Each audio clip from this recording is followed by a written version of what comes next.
ஒரு ஆத்துக்கு பக்கத்துல வாழ்ந்துட்டு வந்த ஆமை ரொம்ப திமிரோட வாழ்ந்துகிட்டு வந்துச்சு.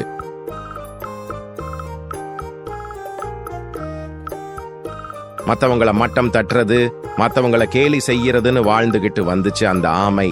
ஒரு நாள் மரத்தடியில் படுத்திருந்த அந்த ஆமை வானத்துல பறக்கிற பறவைகளை வேடிக்கை பார்த்துக்கிட்டு இருந்துச்சு.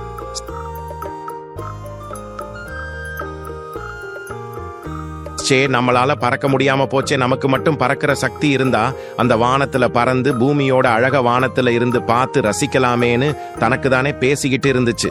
அப்பதான் வானத்துல பறந்து வந்த ஒரு கழுகு அந்த ஆமை உட்கார்ந்திருந்த பாறைக்கு பக்கத்துல வந்து உட்கார்ந்துச்சு.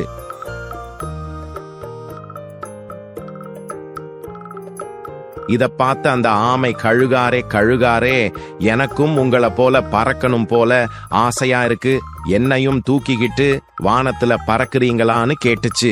இத கேட்ட அந்த கழுகு, உன்னை தூக்கிட்டு பறந்தா எனக்கு என்ன கிடைக்கும்னு கேட்டுச்சு. உடனே அந்த ஆமை, எனக்கு புதையல் இருக்கிற இடம் தெரியும், என்ன தூக்கிட்டு பறந்தீங்கன்னா அந்த இடத்த உங்களுக்கு காட்டுறேன்னு சொல்லுச்சு. உடனே அந்த கழுகு அந்த ஆமைய துவாக்கிக்கிட்டு பறந்துச்சு.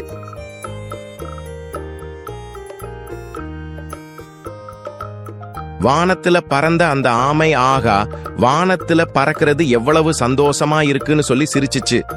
ஆமைய திரும்பவும் கீழே இறக்கி விட்ட அந்த கழுகு, எங்க என்னோட புதையல் இருக்கு சொல்லுன்னு கேட்டுச்சு.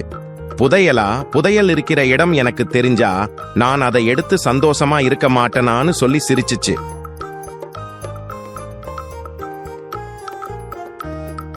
இத கேட்ட அந்த கழுகுதான் ஏமாத்தப்பட்டதை தெரிஞ்சுக்கிச்சு.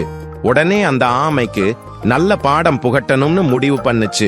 இல்ல, எனக்கு தெரிஞ்ச ஒரு புதையல் பக்கத்து காட்டுல இருக்கு, அதை விட நீ சொன்ன புதையல் பெருசா இருக்குமோன்னு நினைச்சேன்னு சொல்லுச்சு. இத கேட்ட ஆமை, உண்மையாவே புதையல் இருக்கா?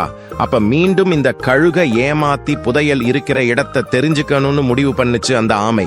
உடனே, கழுகாரே கழுகாரே, புதையல் இருக்கிறது உண்மைதான், நீங்க உங்க புதையல் காட்டுங்க, நான் என் புதையல் காட்டுறேன்னு சொல்லுச்சு. உடனே மறுபடியும் அந்த ஆமைய தூக்கிட்டு பறந்த அந்த கழுகு ஒரு பெரிய பாறை மேல போய் டமால்னு போட்டுச்சு அந்த ஆமைய. வேகமா வானத்துல இருந்த விழுந்ததால அந்த ஆமையோட ஓடு உடைஞ்சு போச்சு.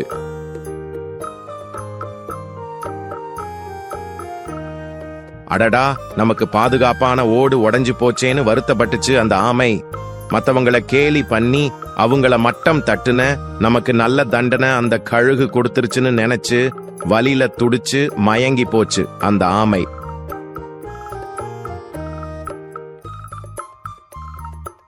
குழந்தைகளா, இந்த கதையில வர ஆமை மாதிரி மத்தவங்களை ஏமாத்தணும்னு நீங்க நினைச்சீங்கன்னா நீங்க தான் ஏமாந்து போவீங்க.